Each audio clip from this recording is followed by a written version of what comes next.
Hey, what's up guys, welcome to today's video. Today I'm going to be talking about the top 5 decks that I think are underrated for YCS Pittsburgh. These decks that I'm going to be talking about are definitely strong contenders to compete, especially if you don't want to play the meta decks. I'm not saying that these are the decks that are going to take the YCS by storm, but rather that these are decks that if you don't want to play the meta decks, you don't want to play Draco Tail, you don't want to play Mitsurugi Yummy, then these might be good alternatives slash fun options that you can take to the tournament and in my opinion still perform quite well with. If you guys are interested in trying to get help with that deck list or looking to increase your preparation for the YCS, definitely consider joining the inner circle below, where myself, Nash, and Jib, alongside Lund and many other coaches, will help you get to where you need to be and help you achieve your Yu-Gi-Oh goals. One other thing too is there's also currently a sale on tix1.com. You can use pack 10 for 10% off the entire site, guys. So if you guys are interested in picking up anything up from Supreme Pro, definitely check tix1.com and use pack 10 to support your boy. But of course, guys, the first deck that I wanted to cover and talk about is going to be YCS. I think this is a deck that has fallen under the radar because it just didn't really see that much play. But this deck has gone, it won our NAWCQ, right? Read World Crown meme insert. And it is a deck that can play Dominus Impulse. I think Dominus Impulse is a hand trap that if your deck can facilitate and play around the restriction is basically a must-have. And Dominus Impulse is really strong because it basically allows you to cut off a lot of the Mitsurugi engine from your opponent, because a lot of people are playing one ritual spell and this can negate that Mitsurugi ritual. They do have some ways to circumvent it with Mirror, but for the most part, getting back that ritual spell is going to be quite tough. Especially, some people are not even playing Kusanagi anymore even. So definitely a pro of the deck that it is like basically all darks. The other thing I wanted to mention is that the YCS deck has a very strong grind game. The deck just naturally within its own engine is able to pretty much just like outgrind most decks, and I think it's a fun competitive deck that you can consider playing. The list that I'm showing here is the top 32 YCS low list that topped. I think this is a deck that you can use as inspiration as you build the deck for the upcoming YCS, or something you can even copy if you don't have time to build the deck yourself. But yeah, I think Mitsurugi YCS slash pure YCS is a deck that you can consider taking. It has a lot of room for flex spots, a lot of room for non-engine. Its engine itself is very grindy and very strong. It doesn't actually care about Murakumo. Like if you get your board wipe, you just rebuild the board with all these graveyard effects that are quite strong, like at the moment, right? So definitely something you want to consider if you guys are interested in picking up a off-meta pick that is still quite competitive. The next deck is going to be Branded. Of course, guys, this is a deck that I am a big fan of. Although this deck isn't necessarily the best deck in the format, I do think that this deck has some room to compete. It is playing a board breaker approach, and I think board breakers are quite good right now in the format, especially into Mitsurugi Yummy. So I think this deck has a terrific Yummy matchup and is able to pretty much beat the Yummy player most of the time.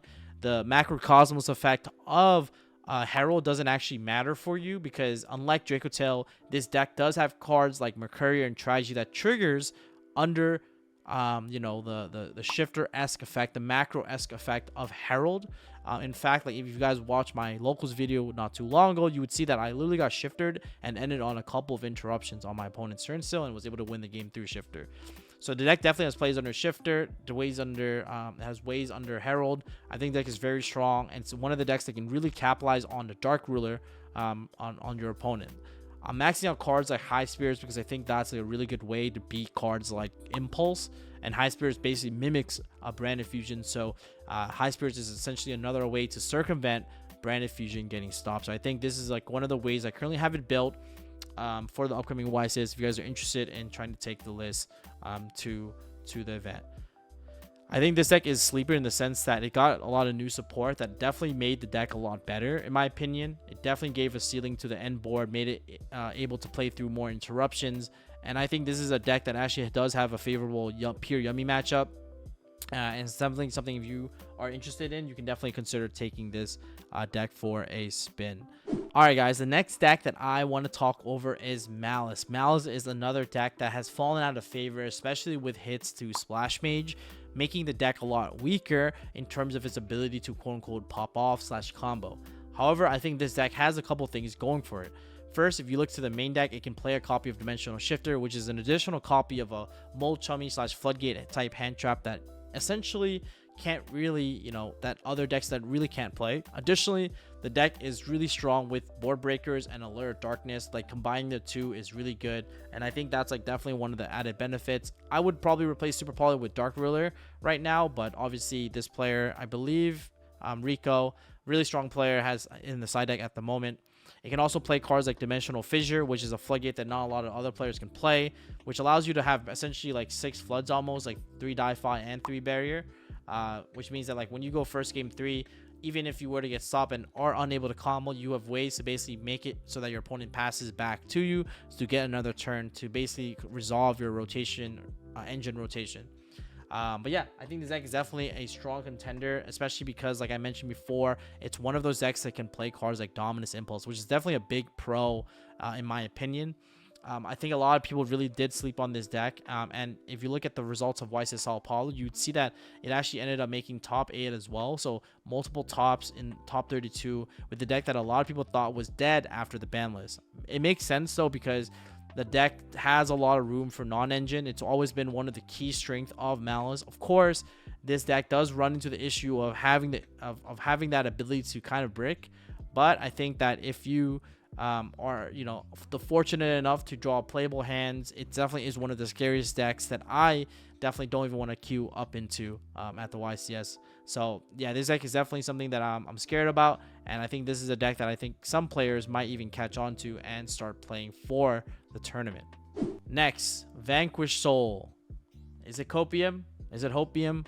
Who knows? But I do know one thing, and that is that Holy Sue as an in-engine archetype hand trap is absurd. I think this deck being able to capitalize on cards like draw hand traps like Furos.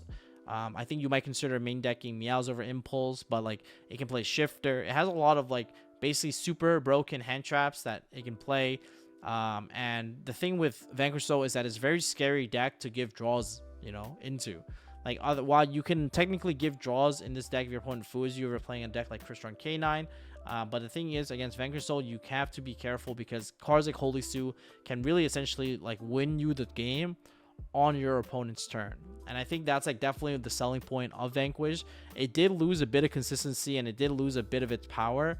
But I think with cards like Noroi, you're able to consistently try to get to Saryuja to get access to your engine.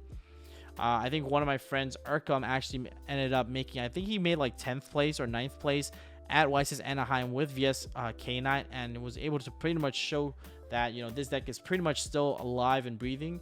There are like similar issues to Malice with his deck, and you would see why these decks are quote unquote underrated. Is a lot has to do with their consistency. These decks are not the most consistent decks, but they do have that, if you're fortunate enough duelist to draw playable, it's a very scary deck to play against. The deck is still strong. It's still able to put up really crazy boards that it's basically impossible to break. But I think this deck does suffer from one weakness, which is like the Dark Ruler issue. So cards like Force Release in the main deck really do help with that. Same with Snow Devil. But yeah, I think this is a deck that, if you're interested in trying to reminisce on the past, trying to have a little bit of fun with a blast from the past that kind of got slaughtered on the list, then definitely consider checking this deck out. I think this is something that if you want as an off meta pick, you can definitely consider. The fact that it has cards like Izuna as a hand trap, which a lot of people I feel like are not respecting in the current metagame, because a lot of people are just straight up using Marshmallow from hand without any repercussion. So this deck definitely does take advantage of the fact that your opponent are not just like just kind of disrespecting Izuna with Mao, because a lot because you don't really see Izuna a lot in the current format anymore. So that means that cards like Mao is just falling out of favor. Like, are people able to use Mao and not like get punished for it, right? So the fact that Izuna has fallen out of favor allows for that effect to be used. But I think you can catch a lot of people off guard with Izuna, the unexpected duelists, especially those using Mao effect in hand now. So I think that's something that is going to be like one of the pros of this deck, which like Izuna is actually a hand trap and is able to be used in the current environment for sure. So this is definitely something, a list that you guys can base your ideas also off of if you're interested in taking this to the YCS. I know Arkham pretty well, and I know that he spent a lot of time on this VSK9 deck, and he's definitely he's one of the VSK9 goats. So yeah, definitely consider checking this deck out. And like I said, if you want an off meta pick, like a deck that isn't the standard top tier decks, this is definitely a deck that I think can still compete and is still functionally capable to still do well with. So yeah, I think this deck is really strong overall. Like the fact that it has Holy Suit still at 3 is so scary. And it's that like Holy Suit is one of the reasons why this deck is even dominating the Genesis format at the moment. But yeah, obviously it got hit, so it's gonna be a lot more doable now. The last deck that I want to talk about is pure Memento. I think with the breakers being a lot better into the format, what better deck than to look to than Memento, right? One of my fan favorite decks, and a reason, and one of the trends you guys would notice on these underrated decks I'm talking about is that these are board breaker decks that can capitalize on using board breakers, which are quite strong in the format in my opinion. Basically because board breakers are actually quite good versus Mitsurugi Yummy. Therefore, and you see like Triff literally plays a deck with full board breakers, in his Mitsuyami deck himself, because the board breakers are just like really strong in the format, which means you can play a deck like Memento, which is a very strong engine deck at beating opponents' boards, because it's able to play a decent chunk of non-engine. Like it has like right here about 13 non-engine with a bunch of breakers to beat pretty much most of the boards that are being set up. You can also consider doing the artifact lock in Memento if you want a way to beat breakers yourself in Memento. But yes, this deck is definitely, I think, another strong contender. I believe this person, Jorge, George got top 32 at YCS Anaheim with his deck, or I think he got 17th place actually. So huge props to him, and definitely something that you can consider for yourself as well, which is pure Memento. The cool thing about Memento too is that yeah, there are Meows and Furos in the format, but Memento is a deck that can actually draw itself and combo under the Mulch armies. So it's also a very strong deck, resilient to Mulch armies, which might make it a good pick if people decide to main deck Meows and Furos, right? So like I said, these are the top 5 decks that I think if you guys want something different, something new, something fresh to play for the YCS that are not meta, can still do well, then look no further than these type of decks. I mean, guys, the decks that I'm showing you guys are decks that have seen results already at YCSs. So definitely you can be one of these players yourself. So of course, thank you again, guys, for your time, and good luck at the YCS. Peace.